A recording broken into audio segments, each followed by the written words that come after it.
പത്തനംതിട്ടയിൽ വിരണ്ടോടിയ കുതിരയിടിച്ച് ഒരു കുട്ടിയടക്കം സ്കൂട്ടർ യാത്രക്കാരായ 3 പേർക്കാണ് പരിക്കേറ്റത്.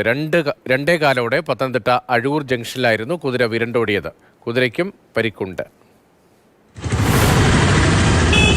കഴിഞ്ഞ 2 ദിവസമായി പത്തനംതിട്ട നഗരത്തിൽ ഈ കുതിരയുണ്ട്. അഴൂർ സ്വദേശി വാങ്ങിയ കുതിരയാണ് വീട്ടുവളപ്പിൽ നിന്ന് കെട്ടുപൊട്ടിച്ചോടിയത്. 2 സ്കൂട്ടർ യാത്രക്കാരെ ഇടിച്ചു വീഴ്ത്തി. പറക്കോട്ട് സ്വദേശി ജോർജ്, പത്തനംതിട്ട സ്വദേശി സംഗീത എന്നിവർക്കാണ് പരിക്ക്. ജോർജിന് മുഖത്താണ് വീണ് പരിക്കേറ്റത്. സ്കൂട്ടറിന്റെ മുൻഭാഗം തകർന്നു.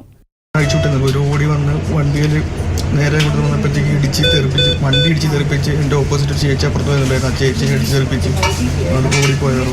വിരണ്ട കുതിര പെട്രോൾ പമ്പിലേക്കാണ് ഓടിക്കയറിയത്. ടാങ്കർ ലോറി ഡ്രൈവറാണ് പിടിച്ചുകെട്ടിയത്. വന്ന് ഞാൻ ആ സൈഡിൽ ഇരിക്കുകയായിരുന്നു. അപ്പം ഇങ്ങനെ വന്ന് പമ്പിലോട്ട് ഈ സൈഡിൽ കൂടെ പമ്പിലോട്ട് കയറുമായിരുന്നു. ഞങ്ങളാണ് പിന്നെ ഇവിടുന്ന് കയറെ പിടിച്ച് അതിനെ അങ്ങേ സൈഡിൽ കൊണ്ടുപോയി അവിടെ കെട്ടി ഇടുകയും ചെയ്യും. കുതിരയ്ക്കും കാര്യമായ പരുക്കുണ്ട്. കുതിരയെ അലക്ഷ്യമായി കൈകാര്യം ചെയ്തതാണ് അപകടത്തിന് കാരണമെന്നാണ് ആരോപണം.